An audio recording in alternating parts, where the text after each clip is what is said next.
السلام علیکم۔ میرا نام محمد ابوبکر ہے۔ میں نے اس سے پہلے bachelor of science in accounting and finance کیا ہے اور ابھی میں جامعۃ الرشید کلیۃ الشریعہ سال سوم کا طالب علم ہوں۔ میرا سوال یہ ہے کہ ماڈرن فلاسفی میں جس طرح ہم دیکھتے ہیں کہ جب کلیجی شپ سے لوگ باہر نکلے اور اسکیپٹسزم کے بارے میں سوچنا شروع کیا، جب اس چیز کو انہوں نے سوچنا شروع کیا تب انہوں نے دنیا میں ترقی شروع کی ہے۔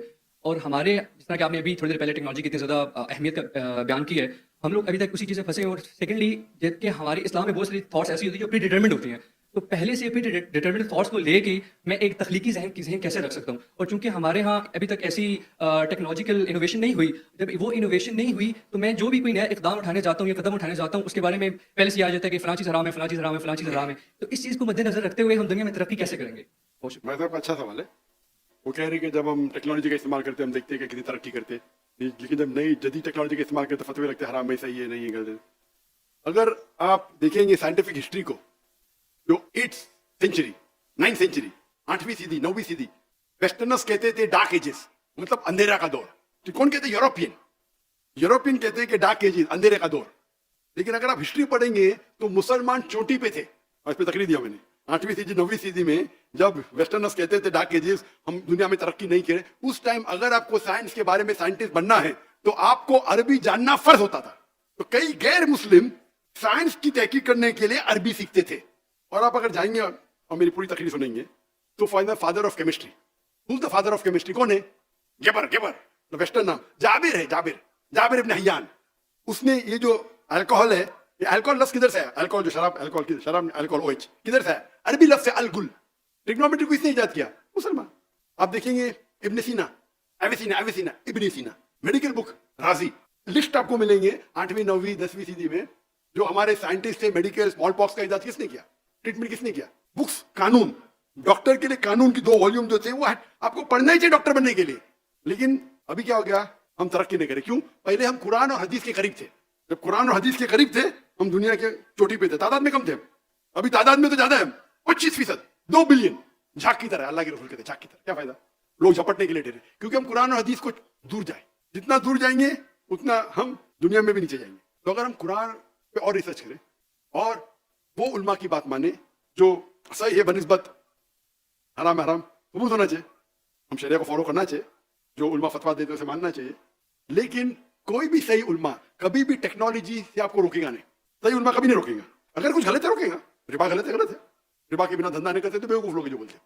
جتنے ٹاپ 500 ورلڈ کی companies all are debt free ہے، ٹاپ کمپنیز۔ تو جو ہر ایک فن میں الگ عالم ہے۔ آج کی تاریخ میں اسلامک اکنامکس میں نمبر 1 ہے مفتی تقی عثمانی، نمبر 1 دنیا میں۔ آپ کے وہ اسلامک اکنامکس کے ماہر ہے۔ اور حامد حسن جس نے میں نے کہا تھا ان کا انتقال ہو گیا، انہوں نے قائم کی تھی اسلامک یونیورسٹی اسلام آباد میں۔ ماشاءاللہ ان کے بہت قریب تک کافی گھنٹے گزارے اسلامک اکنامک بات کرنے۔ ماشاءاللہ مفتی تقی عثمانی کے ساتھ بھی میں نے کافی وقت گزارے۔ یہ لوگ اسلامک اکنامک ماہر ہیں۔ ابھی کوئی دوسرا فتویٰ بولے گا حرام حلال، ارے بھائی آپ کے پاس ہے کوئی دلیل؟ اور حنفی فقہ جو ہے اسلامک اکنامکس میں بیسٹ فقہ ہے، جو حنفی علماء نے جو کی ہے تحقیق ان اسلامک اکنامکس، اس لیے مفتی تقی عثمانی کی عزت سب جگہ ہے دنیا میں۔ لیکن سعودی جائیں گے تو عزت ہے، یہ سچ ہے بھائی، میں کبھی ڈرتا نہیں سچ بات کر رہا۔ کیوں میں ان کو پریس کیا؟ چاروں ائمہ کی عزت کرتا ہوں میں۔ تو ہمیں یہ دیکھنا چاہیے۔ لیکن ایک بات میں کہوں گا نہیں ہو کہ پاکستان میں اور اسلام ہونا چاہیے، مفتی تقی عثمانی صاحب ہے ادھر، لیکن ملیشیا میں ابھی ملیشیا کمپٹیشن نہیں ہو رہا ہے، نہیں تو آپ بڑے آفس سے ویڈیو وائرل رہے گا نہیں، لیکن ملیشیا پاکستان کو کوئی اعتراض نہیں لے گا، انڈیا پاکستان میں اعتراض ہوتا ہے تو ملیشیا کا بول سکتا ہوں مفتی صاحب۔ ملیشیا میں جو پریکٹیکل اسلامک بینکنگ ہے بہت اچھی ہے، وہاں نمبر 2 شیخ داؤد بکر وہ نمبر 2 آتے ہیں وہ ملیشیا میں۔ لیکن پریکٹیکل اسلامک بینکنگ جو ملیشیا میں وہ اور عام ہے۔ یہاں میں پوچھ رہا تھا، کون کہہ رہا تھا 23%، کون اسلامک بینکر کہہ رہا تھا کہ 23%، وہ بھی اچھی بات ہے، 23% of the banking is Islamic banking. Malaysia میں اور زیادہ تعداد ہے، حالانکہ ملیشیا میں 63% مسلمان ہیں، تو وہاں کم ہونا چاہیے نا، وہاں غیر مسلم بھی اسلامک بینکنگ کرتے ہیں۔ تو یہاں مسلمان 95-97% مسلم ہے پاکستان میں، تو یہاں کیوں؟ علماء آپ کے پاس ہے، ٹیکنالوجی اسلامک بینکنگ کی، تو کیوں؟ تو کھانا کا گڑبڑ ہے نا۔ تو ہم اسلامک اکنامکس جو نہیں جانتے بولتے ہیں اسلامک بینکنگ کنونشنل بینک ایسا ہی چاہیے، یہاں سے کھاؤ ایک ہے۔ تو میں بولا آپ کو علم میں تو کیوں بات کرتے بھائی؟ وہ مجھ سے بولتے اور وہ کیا سمجھتے کہ میں ہاں ملاؤں گا، بس آخر کو سمجھ سائنٹیفک ہے، فوڈ بوٹ ٹائم والا بولتے یہ تو اسلامک بینکنگ بکواس ہے، میں نے کون بولتا ہے؟ تو میں جب آواز کرے گا تو ادھر ڈر جاتے۔ میں بولا بھائی آپ کو نہیں پتا تو کیوں منہ کھول رہے بھائی؟ کہ آپ نے پڑھی اسلامک اکنامکس؟ نہیں پڑھی تو کیوں بول رہے؟ کیوں اپنے آپ کو جہنم میں ڈال رہے؟ کیا مفتی ہے کیا؟ ہاں بولو مجھے سمجھتا نہیں جائز ہے، خالی یہ الگ بات ہے۔ کیا بہت سے لوگ اسلامک بینکنگ کے نام پہ مسلمان کو بیوقوف بناتے ہیں، وہ صحیح ہے، لیکن there is something like Islamic banking ruling ہے۔